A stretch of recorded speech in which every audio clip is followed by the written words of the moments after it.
నమస్తే 99 TV news కి స్వాగతం. బులెటిన్లో ముందుగా హెడ్లైన్స్. అన్యాయం చూడలేకే రాజకీయాల్లోకి వచ్చా, జాతి సమగ్రతను కాపాడతానన్న పవన్.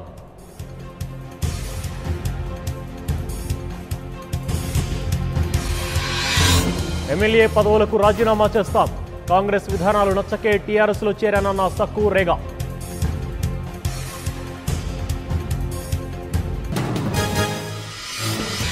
రాజధానిని మార్చాలంటే ముందు కట్టాలని కూడా తెలీదా? దేవినేనిపై విజయసాయిరెడ్డి సెటైర్లు.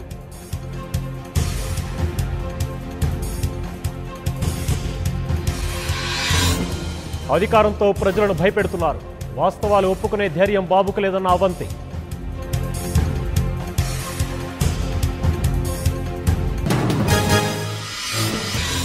ఐటీ గ్రిడ్ పై ఫిర్యాదు వస్తే స్పందించడం తప్ప, చంద్రబాబు లోకేష్ మాటల గరడీ చేస్తున్నారన్న కేటీఆర్.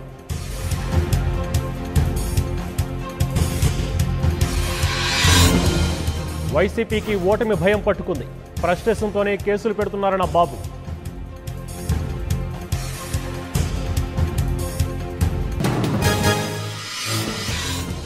ఐటీ గ్రిడ్ కేసులోని ప్రధాని సూత్రధారి కోసం వేట, తెలుగు రాష్ట్రాల్లో పోలీసుల గాలింపు.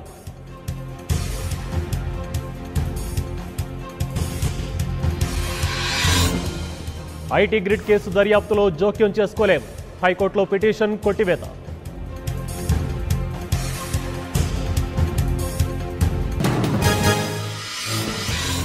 ఏపీ ప్రజల వ్యక్తిగత సమాచారాన్ని వాడుకుంటోంది, టీడీపీ తీరును తప్పుబట్టిన బుగ్గన.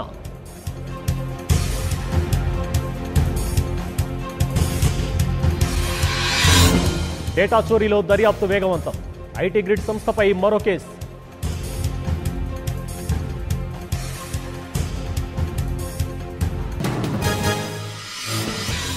టీడీపీకి చల్లా రామకృష్ణారెడ్డి గుడ్ బై, త్వరలోనే వైసీపీలో చేరిక.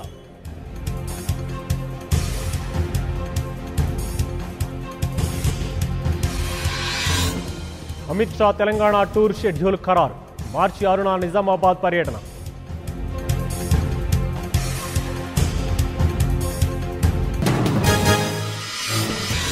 నేడు చిత్తూరు జిల్లాలో చంద్రబాబు పర్యటన, మదనపల్లి బహిరంగ సభలో ప్రసంగం.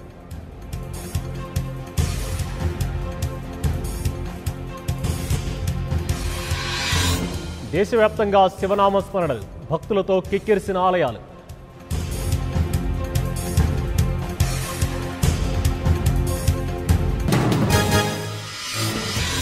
నేటితో ముగియనున్న కుంభమేళ, త్రివేణి సంగమానికి పోటెత్తిన భక్తులు.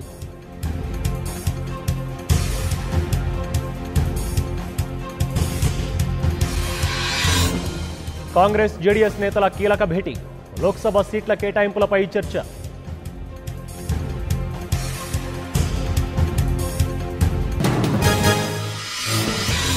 ఈడీ ముందుకు చందా కొచ్చారు, ఐసీఐసీఐ వీడియోకాన్ కేసులో విచారణ.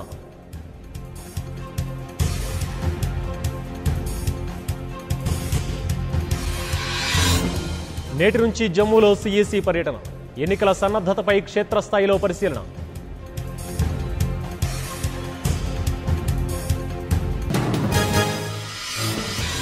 ప్రధాని నివాసంలో జాతీయ భద్రతా మండలి భేటీ, జమ్మూ కశ్మీర్లో తాజా పరిస్థితులపై చర్చ.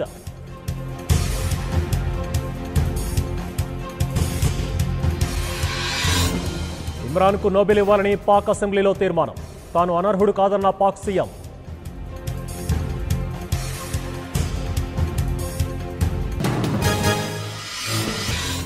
ఏపీలో ఓట్ల గల్లంతుపై ఈసీ ఆగ్రహం, కఠిన చర్యలు తీసుకోవాలని పోలీసులకు ఆదేశాలు.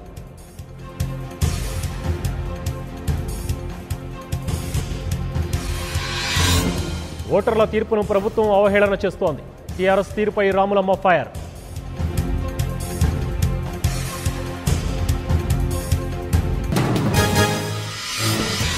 విషమంగానే ప్రేమోన్మాది దాడిలో గాయపడ్డ రవళి పరిస్థితి, ఇప్పట్లో ఏం చేపట్టలేమంటున్న డాక్టర్లు.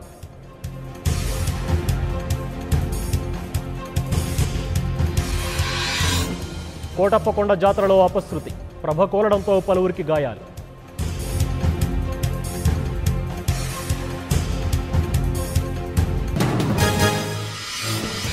అమెరికాలో టోర్నడో బీభత్సం, 14 మంది దుర్మరణం.